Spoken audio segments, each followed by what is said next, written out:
The movie kicks off with young Peter getting abducted by an alien spaceship. Fast forward 26 years and Peter's back, now a badass with superpowers taking on insane missions across the galaxy. He lands on a deserted planet to steal one of the legendary Eternal Stones, an energy stone with massive power. Peter reaches the spot where the stone's hidden, but it's locked down tight with crazy security. No worries though, Peter's got some high-tech gear and he nails the heist. But, of course, the planet's guards show up, all guns blazing, demanding the stone. Peter's not dumb though, he knows when to fight and when to bounce. With the guards armed to the teeth, he hands over the stone. But here's the twist, he's ready. Ronan, the leader of the guards, wants to use the stone's insane power to wipe out whole planets. But Peter's got a plan. He traps the guards, fires back with some insane shots, grabs the stone, and blasts off in his spaceship, leaving them in the dust. Peter's on his way to another planet, ready to sell the stone and make a ton of cash. But just as he's cruising through space, he gets a call from a notorious crime boss, Yondu. The guy's pissed and demands Peter immediately hand over the stone. Peter's not having it though. He refuses because Yondu is the alien who kidnapped him from Earth all those years ago. So, Yondu puts a bounty on Peter's head, 40,000 gold coins for whoever captures him and delivers him to the boss. Meanwhile, Ronan finds out that his crew failed the mission, so he sends his deadly adopted daughters, Gamora and Nebula, to track down Peter and get the stone. We also learn that Ronan wants to hand the stone over to his father, Thanos. The most dangerous villain in the galaxy, Peter, finally lands on the planet Xandar to sell the stone. And here we meet two of our new favorite characters, Rocket, the wise-cracking raccoon, and his tree buddy, Groot. They're bounty hunters, and they're all about collecting bounties for gold. When they find out Peter's wanted by Yondu's gang, they're all in to catch him. Peter tries to sell the stone to a dealer, but the guy refuses, especially once he finds out the stone's connected to Ronan. Peter gets kicked out of the shop and runs into Gamora. Before he can even say anything, she knocks him out, steals the stone, and bolts. But Peter's quick. He tosses a device at her that drops her to the ground, and just like that, they're in the middle of an intense battle. Gamora's way stronger than Peter, so he decides to use his gadgets to push her back, grab the stone, and make a run for it. But luck's not on his side. Before he can even get far, Groot and Rocket catch up with him and kidnap him. Just when they're about to hand him over to the Ravagers, the police show up and arrest all four of them. While they're in prison, Gamora explains that she was planning to steal the stone for herself, not give it to her father, Thanos, because the guy's a monster who wants to destroy all the planets.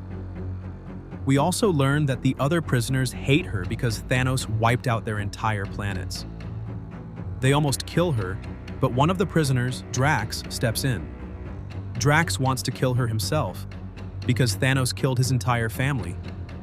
But Gamora fights back, telling them that Thanos isn't her biological father, and that she hates him just as much as they do. Drax doesn't believe her and still wants her dead, but Peter steps in and convinces him not to kill her because Ronan will come after her, and that'll be their chance to take him out. Peter then talks to Gamora and offers her a deal. Escape with them from the prison. Rocket knows how to break out and they'll help each other out. Once they're free, they'll sell the stone together and split the cash. Meanwhile, Ronan visits Thanos and tells him that his daughter's in prison, betrayed them, and wants to sell the stone for herself. Thanos orders Ronan to go back to the prison with Nebula and get the stone from her. Back at the prison, Rocket lays out their escape plan, create chaos to distract the guards and break free. Groot starts the chaos, drawing all the guards to him, while Drax helps him take down the rest. The rest of the crew grabs the guards' weapons, heads to the control room, and hijacks a spaceship to escape. A little later, Ronan and Nebula arrive at the prison and are shocked to find that everyone's gone. Meanwhile, Peter and his crew land at the dealer's place, Utan, who examines the stone and is completely blown away by its power. He starts telling them the backstory of the stone, how ages ago a huge explosion in the universe created 6 powerful stones called the Eternal Stones. Each one of these stones has enough power to destroy an entire planet in a single second. Unfortunately, up until now, everyone who's used the stones has ended up dead because of their insane power. Utan's assistant doesn't believe his story and tries to touch the stone, but it destroys her and blows up the whole place in the process. Peter and his team decide to grab the stone and get the hell out of there fast. But just as they're about to leave, they're shocked to see Ronan standing right in front of them. Drax, as soon as he sees him, charges at Ronan, looking for revenge. But Ronan overpowers him. Gamora takes the stone and escapes in a spaceship, but her sister, Nebula, goes after her. An epic battle breaks out between the two sisters, and in the end, Nebula destroys Gamora's ship and steals the stone. Gamora gets thrown into space on the brink of death, but Peter comes to the rescue, handing her his mask so she can breathe while he's about to suffocate himself. Just in time, the Ravager leader shows up and saves them both. But then, they arrest Peter and hand him over to Yondu. Ronan gets the Power Stone, refuses to give it to Thanos, and decides to use it himself to become incredibly powerful. His plan? Kill Thanos and take control of the entire galaxy. Back to Peter, who offers Yondu a deal. They'll team up to steal the stone from Ronan so that Ronan doesn't kill him. Peter gathers the team again and they start plotting how to take the stone. Peter suggests they go to Xandar and get the local police to help them take down Ronan. They meet with one of the officers, Day, who passes the message to the chief of police. Meanwhile, the crew goes after Ronan and a massive space battle kicks off. Before long, the Xandar police show up with their fleet of ships, creating a blockade around the planet to stop Ronan from landing. Peter and his team board Ronan's ship to take him down. Nebula, now on Ronan's side, attacks them, but Drax fires back and takes her out with some intense shots. Ronan orders his men to crash their ships into the planet to destroy it, creating massive chaos. Peter's caught up fighting Ronan's goons while Gamora's locked in a fight with her sister. Before Nebula falls off the ship, Gamora tries to help her and asks her to join the team, but Nebula refuses and jumps off the ship herself. Seeing things spiral out of control, Ronan decides to use the Power Stone to obliterate all the ships and smash through the barrier surrounding his own ship. Peter shows up and fires a powerful missile at Ronan, but it doesn't even faze him. With one swift move, Ronan slams them to the ground. Ronan grabs Drax, about to finish him off, but just then, Rocket comes charging in at the last second, crashing into Ronan with his spaceship. Ronan's ship is destroyed and is about to crash into the planet, but Groot uses his tree branches to form a shield to protect them, even though it's going to cost him his life. Rocket's furious, telling Groot not to sacrifice himself for them.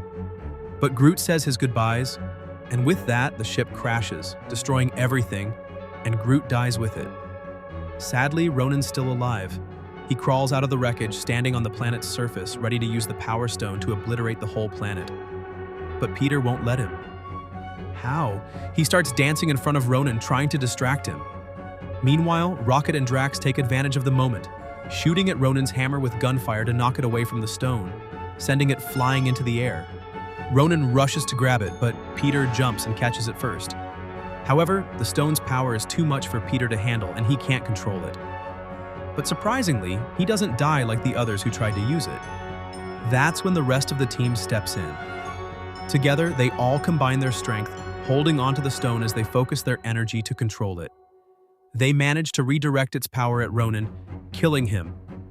In the aftermath, Gamora puts the stone into a metal orb to contain its power and protect the planet. Yondu shows up after the battle's over, congratulating them for their victory. He asks for the stone. Peter hands him the metal orb and Yondu takes it and walks away. But, plot twist, Peter tricked him. The orb is empty and the stone is still in Peter's hands. This whole time, Rocket's been mourning the loss of his friend Groot, still crying over his death.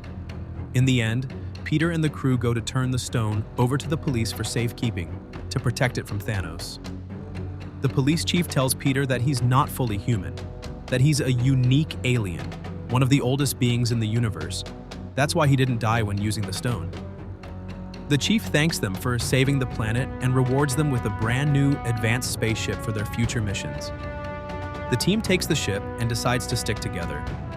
They name themselves the Guardians of the Galaxy. Instead of being a group of outlaws, they've become heroes. And now they're ready to save the entire universe. In the final scene, we see Drax on the ship sitting next to a plant pot, and from that pot, a tiny Groot starts growing back. Smaller than ever, but still alive. And that's it. We've reached the end of our movie.